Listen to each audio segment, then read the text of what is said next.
everybody. I'm Megan, And I am Jeremy. and you're you, and this is Nobody Reads Short Stories, episode 4. Huzzah! So, for those who are just tuning in, Jeremy and I are both writers writing in Los Angeles. We have been friends since our MFA program at Carnegie Mellon. And we wanted to create this podcast because we love writing and reading short stories. And we wanted to create a platform where we could showcase short stories from people that we really like. We also wanted some place for listeners to be able to listen to a full story. So while you're doing or chores or like going to work, you'll get a full story. Yes, and we're always looking for new submissions. So if you go to our website, nobodyreadshortstories.com, down at the bottom, there's a submission link, and you can go there and submit your story. We would love to read it. We are 100% committed to showcasing stories from people of all backgrounds and all cultures. So please submit. We would love to showcase your story here on the podcast. And before we get too interesting, because you guys, you know that we might get really, really interesting, make sure to like and subscribe to us. We are on YouTube, we're on Spotify, we're on iTunes, we're on Stitcher. Am I missing one, Megan? Did I get them all? You got the trifecta. Yes, do it now. I saw that you didn't do it. You said you're going to do it later, do it now. Okay, they did it. I just saw them do it. Awesome. Oh, okay. Yeah. Excellent. And then if you're on social media, make sure to like us on Facebook, Instagram, and Twitter. If you use Twitter, make sure to hashtag NRSS podcast. Yes, and if you're interested in learning more about Jeremy and I's individual works, you can go to our individual websites. Mine is meganamorrison.com, and if you sign up for notifications anytime I have an update about a project or something I'm working on, you'll get a notification in your email. And mine is jeremyraystories.com, and every week I deliver a microfiction story. This week's microfiction is called The Murder Room, and you won't be able to see it if you don't subscribe, so do it. Are we ready for Cranky? All right, I think we're ready for Cranky. Da, da, da, da, da, da, da, it's Cranky! He's stealing the show. Stealing the show. For those who can't see, and it's their first time here, Cranky is an old timer that was once used when people used to develop their own films in dark rooms. They would use this to monitor the development. And now I use it to make sure that I don't overcook my lasagna. Are we ready to crank Cranky? Do it. Crank the 3 minutes. Crank it.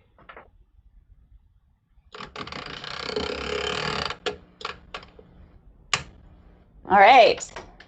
So this week, I was reading a fantastic book called Dear Girls by Ali Wong. If you're not familiar with Ali, she is the star of Always Be My Maybe. It's a film that you can find on Netflix, and she has she's a stand-up comedian, and she has a couple of specials on Netflix. She's so funny. Her comedy is very brash. It's very honest.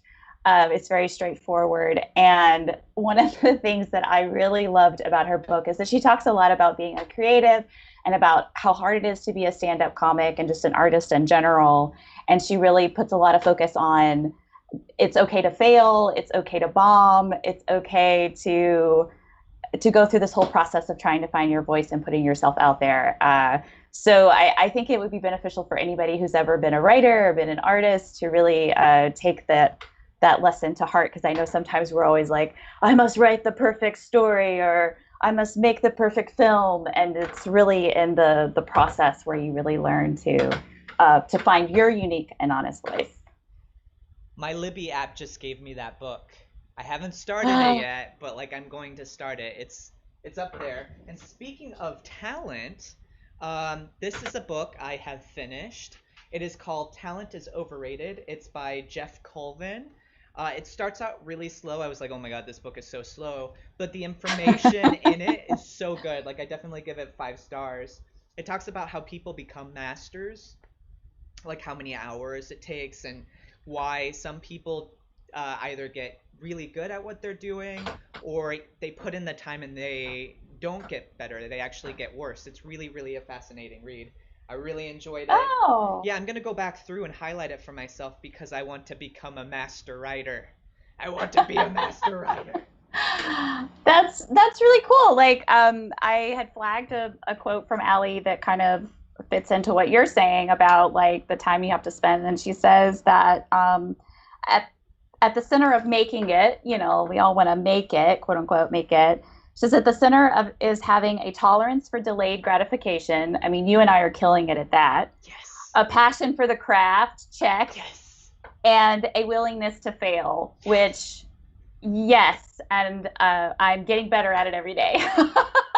And when I fail, eventually, I will too. I'm just kidding. I fail all the time. I Yes, fail so bad. yes. I know that it's not something that Megan, you really no, understand, Jeremy, seriously, the concept of failing. do you remember that monologue that I did at Carnegie Mellon? Oh my gosh. You're never gonna let yourself forget that, are you? But you remember it. Do you remember anything but that monologue? It was so bad. It was the worst. Oh God. Okay.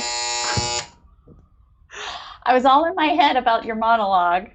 I was trying to set it up so that you get scared. It's my favorite part. Okay, so You're onward. evil. I am evil. Today we have a first. We're presenting two pieces since they are on the short side of short stories by Carol Ann Seflinger. Two stories by Carol Ann Seflinger. 1. Annie. She sits perched atop my dresser, ever watchful, even ever watchful, though one eye is barely open. Her hair, once radiant and full of life, is now grotesquely shorn with strange ridges and clumps that would frighten even the most stoic of children. I was the stylist who created that abomination many, many years ago. Her original tattered dress was replaced quite some time ago, but the dress she now sports is at least 2 sizes too large and was meant for a human toddler, not my Annie. We don't they don't make dresses in her size anymore, and perhaps that's just as well. The missized dress matches her hair. She's one adorable mess now, and even her socks don't quite fit. The socks were gifted to me by my husband one year when we traveled and I realized I was short a pair or two. Said husband, for some reason, bought me a tiny child sized pair. So, after a good laugh over them, I promptly added them to Annie's wardrobe and thanked him for the thought, even if it was unintentional. Annie's full name is Annie Carroll. She was born 1 year after I was, and when I was old enough to name her, and being the only girl with 4 other brothers, I decided to give her my name in reverse. So from Carol Ann, she became Annie Carroll. I was told she looked just like my twin when I was a small 1 year old, except for her lovely blue eyes. Her dark hair might have gone better with brown or hazel eyes, but back then everyone apparently wanted blue eyes and not the manufacturers gave them, so the manufacturers gave them to my brunette Annie. In a sense, she is my polar opposite, just like her name. She is calm, accepting, tolerant of all my foibles, and silently wise. Annie knows all my secrets. She's been witness to all my heartaches, all my aspirations, all my temperamental outbursts, and still she remains ever watchful, far mellower than her twin, though her hair is quite alarming, as are the missing eyelashes on the one eyelid that almost never stays quite fully open. And though she is wearing someone else's dress and the socks my husband thought would fit my small but most definitely not doll sized feet, she seems grateful to be here with me, my tiny protector, because she knows she is loved by me and now bemusedly tolerated by my husband. Wherever I go, she'll be there. She's the sister and daughter I never had. She's a part of me. She's Annie Carroll. 2. My mother's doll. As I was the youngest of 5 and the only girl, my mother really enjoyed making clothes for me and, a few years later, shopping for them with me. In fact, it sometimes felt to me as if I were a doll for her to dress. In addition to being the only daughter, I started acting when I was around 4 years old, which gave my mother 2 reasons to fuss over me. By the time I was in junior high, my mother discovered a store in the then newly created shopping mall Topanga Plaza in Woodland Hills, where they would tailor the outfits they sold. Since I was small for my age and rather thin, a lot of tailoring was necessary to have me fitted for these somewhat Mad Men styled outfits for my first year of junior high school. Plus, I was only 11 when I entered junior high, and I looked about 9 years at that. Please keep in mind that girls were not yet allowed to wear pants to school, so we all wore skirts or dresses, but these clothes still made quite the statement. I was almost persuaded to believe this was the look for me, even though I was more of a tomboy when I wasn't acting, since I had grown up with only brothers to play with, or should I say tag along after. But I did like the way the clothes fit and seemed to flatter me, and so I went along with this evil plan to be my mother's living doll. In actuality, these were our special bonding times, and I reveled in them. My life at home was often gloomy since my parents were always fighting, sometimes even violently. Thus, I did treasure those rare mother daughter outings, even if it meant that I had to try on endless outfits to find one we could both agree on. It was only recently I remembered our outings to a store called Tamara's, and while I eventually made more of my own choices and wore more youthful and popular preteen and teen styles, those few outfits I had still remain, in my mind, the most sophisticated articles of clothing I've ever owned, and I believe the closest to the way my mother would have dressed had she been allowed to have a career, instead of being dragged out of night school by my father as soon as they started dating, so he'd have her to himself every night before they married, followed by her being relegated to starting a family and catering to her husband thereafter. Still, even after my having learned all that, and despite his rather controlling behavior, I did have a bond with my father. He always called me his spitting image, and we loved exploring nature together, even if just in our backyard. And we both were a lot more social than my mother. So at times, I was torn between my love and appreciation for her and my special connection with him. But I was also very frightened of his temper, which, along with his very old world ways, made us all walk on eggshells most of the time. He was the king of the castle, and so I guess we were all his minions, even I, his spitting image. Perhaps partly because he resented the time my mother took to drive me to my auditions after school, and her being on the set with me all day during shoots, which, other than shopping with me and running errands for her main escape, he treated the money I earned as a child as if it were intended for household expenses, such as making improvements on our home, including adding a bedroom and a backyard porch to the house. Finally, after most of my earnings had already been spent, my mother created an account in my name to protect any future income. She called it a trust fund, but what ended up in there after all the home improvement projects was barely enough to buy me a used car. So much for the Jackie Coogan law that supposedly protected child actors' earnings. I believe that misuse of my earnings by my father may have been one reason why my mother decided to buy me these fairly expensive outfits when I was a preteen. It was the safest way for her to lash out since she could just explain it away as necessary for auditions. How else could I help to do further renovations on our home if I didn't get those gigs? All of this is connected, however tangentially, to my recent revelation that when my mother was becoming less lucid when she was nearing 90, and she asked me if I could get her a doll that looked just like me, that for her, the doll would represent both me as a child and perhaps the daughter I would never have that would also have been her granddaughter. Even though she did have grandchildren from my older siblings, I believe she felt this would have been different because since I'm her only daughter, she might have wanted to be with me every step of the way throughout my pregnancy and beyond. My mother never pressed me to have children. She always wanted me to pursue my dreams, however I saw fit to do so. But in the back of my mind, I always knew she would have preferred I married earlier instead of 43, so that I could start a family, something I never planned on nor desired, though other than that, I would do anything for my mother, not only because of our powerful mother-daughter bond, but also because of all that she sacrificed for her children and all she endured before she even got on a boat from Poland when she was 10 years old. I did not get a doll for my mother because I knew she needed my presence more than a doll. So I visited her nearly every day, and every time I would meet up with her and my brother, the one who lived with her, at a restaurant. As soon as she'd see me enter that restaurant, she'd call out, "There's my baby." And that was why I didn't get her a doll. I was my mother's baby, her doll.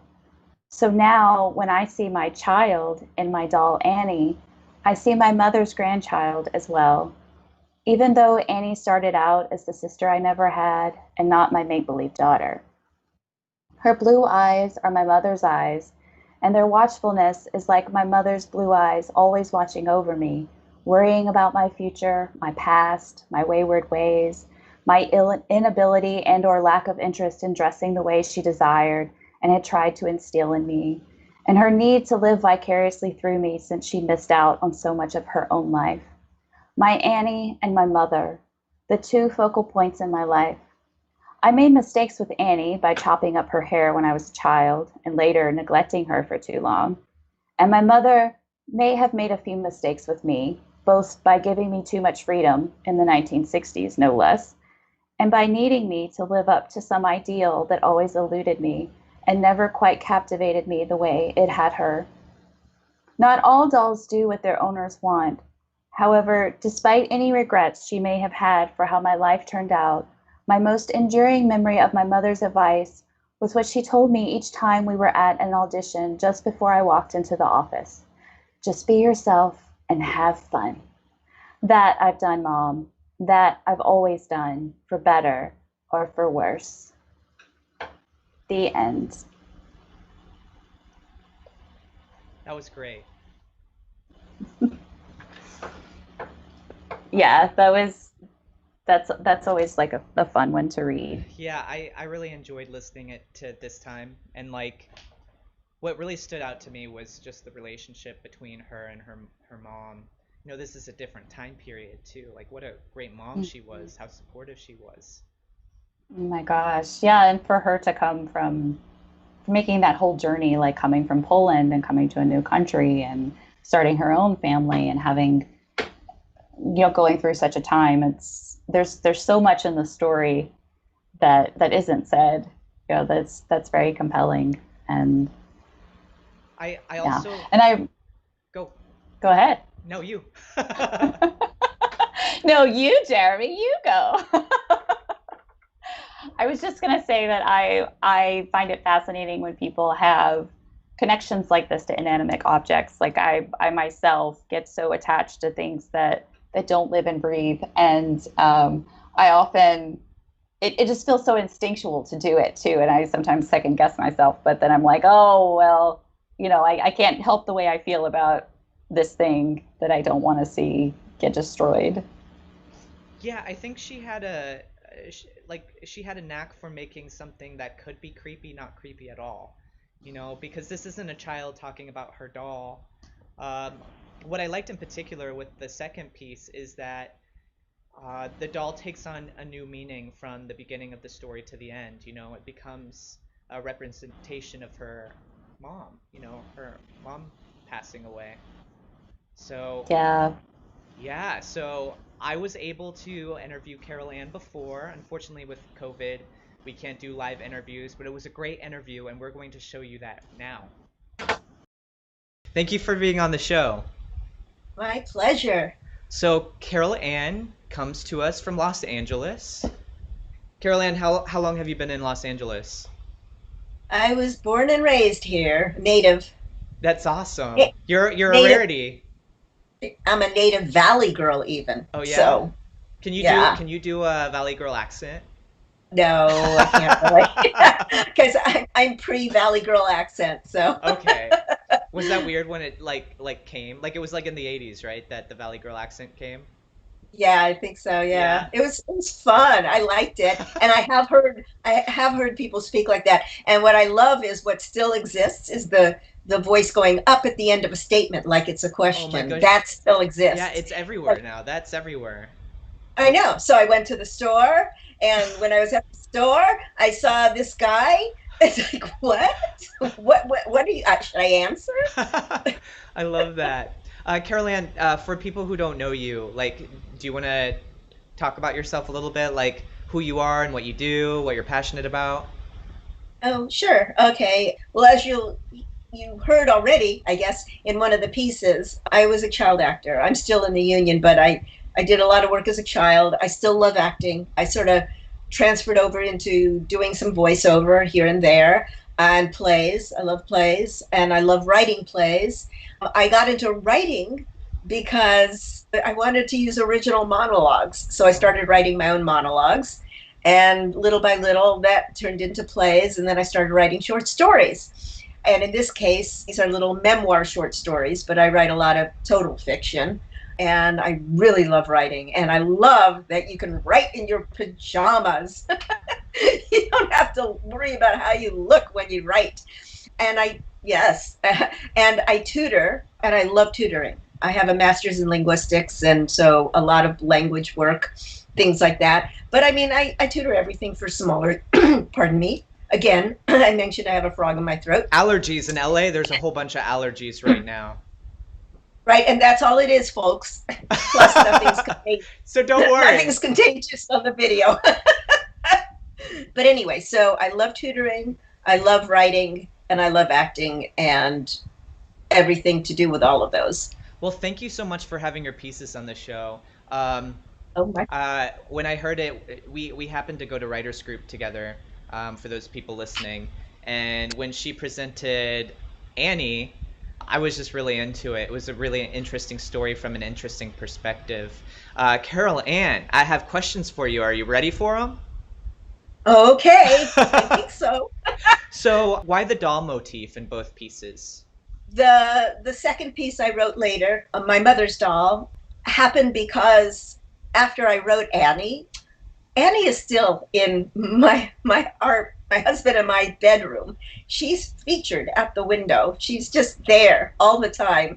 And so that's what inspired me, of course, to write the first piece. But when I looked at her one day and just my mind started wandering, and I flashed on something that happened before my mother passed away in 2010. The last few years of her life, she had a lot of little mini strokes. She never had Alzheimer's, but she started losing her ability to communicate totally. She recognized all of us all the time. She was fine. And she lived to be in 97. So we were very fortunate.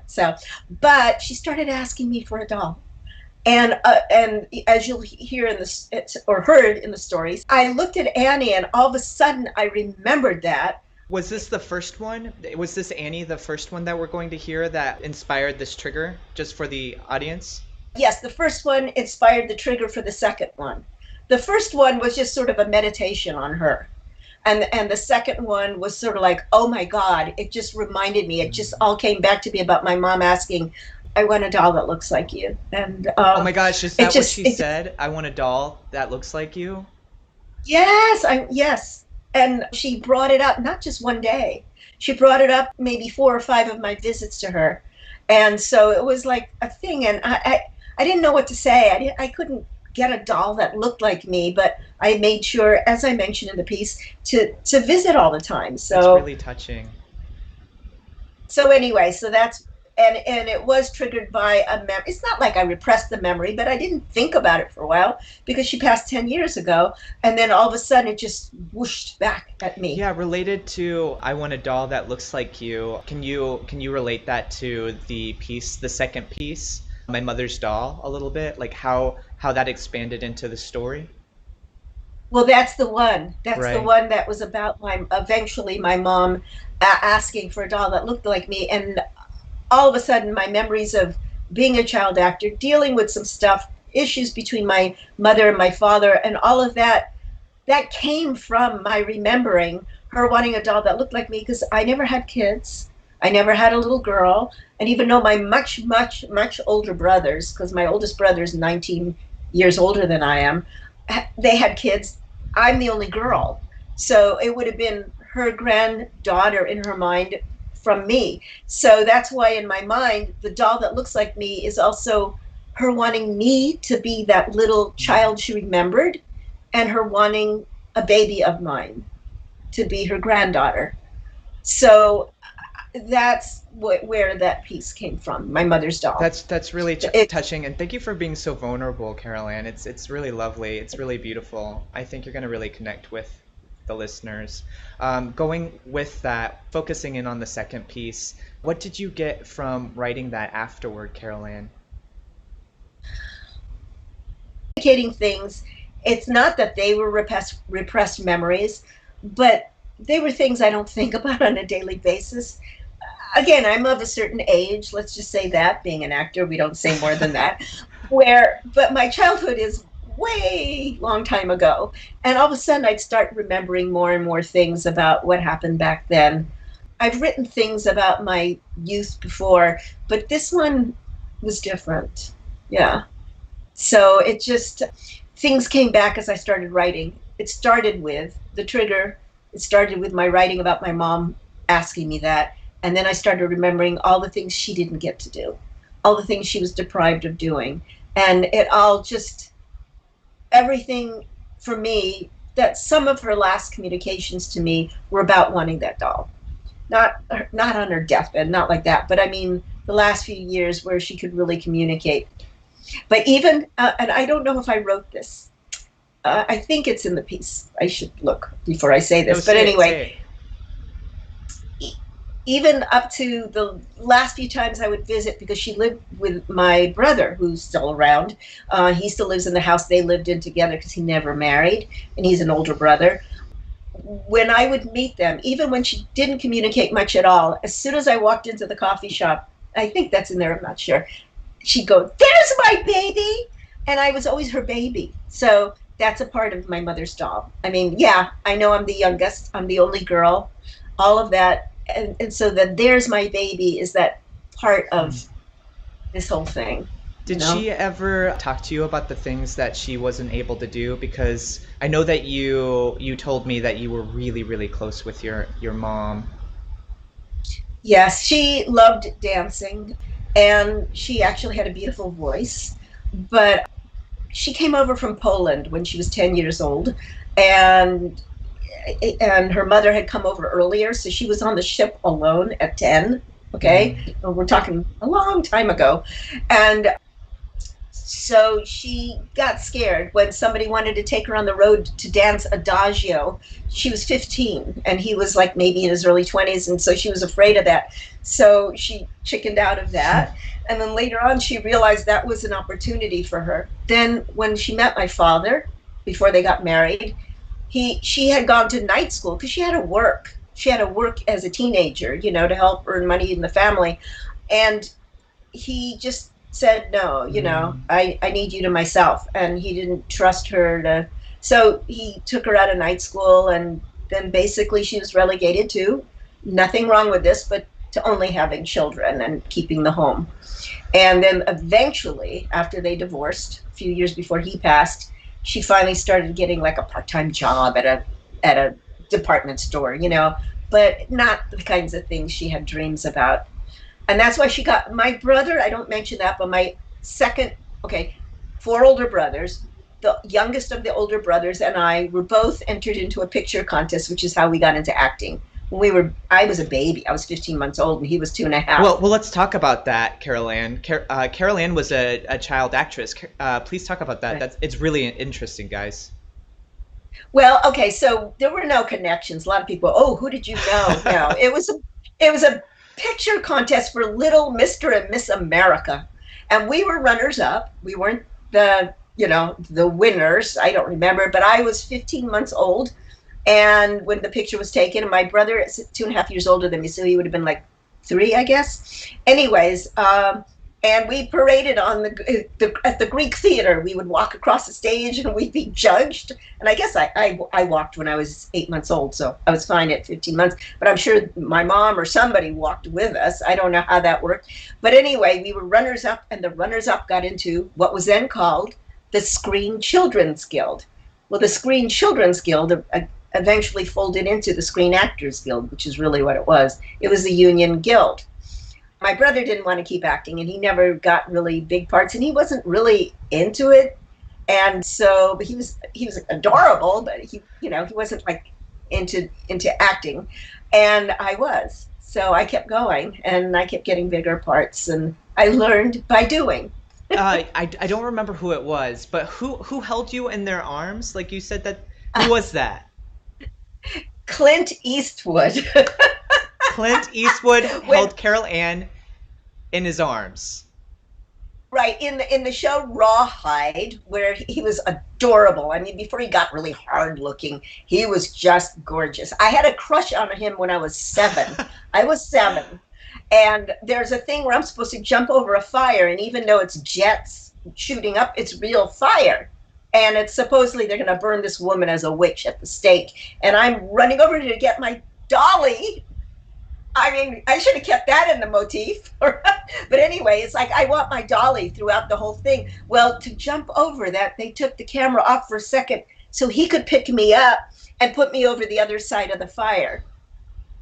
So yeah. And then after one of the scenes, it's the only time I've ever gotten a standing ovation because I was screaming through the forest at a different scene. I want my dolly, I want my dolly. And they were jumping out from behind hollow trees, screaming, scream. And it was like, and I was 7 and I never did a dramatic part before. So I'm screaming. And at the end of it, I was shaking. And everybody stood up, including Clint Eastwood. Everybody. Gil Favor was played by Eric Fleming, was the star of Rawhide. All of them stood up and gave me a standing ovation. Carol Ann, I'll plug you at the end too, but you're so intriguing. She's making this interview really difficult because we should be talking about her short story. And sorry. But this is not sorry. your fault. It's mine. Like, I'm just so interested in your stories. So Carol Ann, where can we find more of you? Like after this interview? Find more of me in regards search to you up. writing, acting? All of it. Oh, well, you could probably Google Carol Ann Seflinger, but it's not all great stuff. But I'm on a lot of acting sites, whether I stay on them or not. Right now, I'm on Actors Access. I'm on. I think I got rid of one of them. I'm on LA Casting. I'm on. You could find, and I'm on iActor on Screen Actors Guild site, the SAG-AFTRA site, which it seems like they're in the middle of maybe eventually improving it because it's a little inky right now. Put some links but for I Carol don't. Ann down below, so you'll be able to stalk her. Carol Ann, going back to. In a nice Wait, way. sorry. In a nice In a way, nice please. way. In a nice way. Don't you dare stalk her in a mean way. Carol Ann's too nice for that. So going back to the questions, you were talking a little bit about your father, and then from talking to you like before this interview, you mentioned that he was the antagonist. Would you be open to talking about that a little bit further on like what you got from writing it after? Yes, it sort of reminded me. He was the antagonist in that he had a bad temper, and he kind of kept my mom from having as much freedom as she would have wanted. Like it was the era, but even he was much more conservative than that. His thing was, I'm king of the castle, and so everybody must obey his rules, that kind of thing. And he had a temper that scared all of us. But at the same time, it reminded me how he and I used to go outside, and he'd show me how to gently catch a grasshopper and then let it go.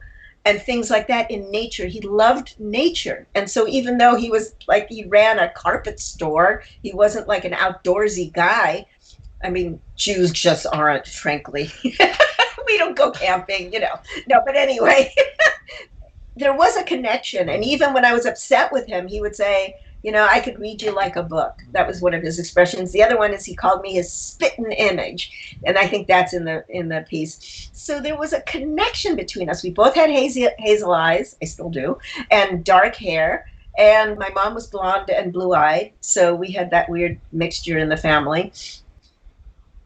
He and I were more social. I mentioned that too. My mom was a little shyer, partly because of what she wasn't allowed to do and things like that. But she didn't like parties, and he liked parties, and I liked parties. So I knew I took after him in some ways, just not that temper. Well, that's what's. No matter what my husband says, not that temper. I mean, that's fascinating. I was having to do the interview with Megan for my piece, and one of the things that we learned from that is that the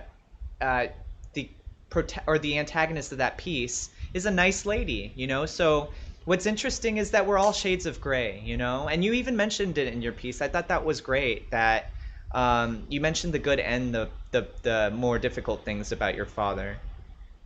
Right, Yeah. that he and I have a bond anyways, you know, even with all the issues. Yeah. What which story was the hardest for you to write? My mother's doll, because it was the first one was kind of it just made me feel like this. I don't know how to explain it.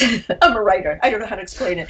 It was just this feeling of just this joy at writing about my doll. This like a memory piece, a meditation on her. The second one brought up things from Mm, my past, and also my loss of my mom. Even though I was blessed to have her as long as I did, she was 40 when I was born, so it wasn't, you know, like we were that close in age, you mm. know, like we do mother-daughter things a lot because, you know, we just didn't, you know, but we had a connection. We had a really strong connection.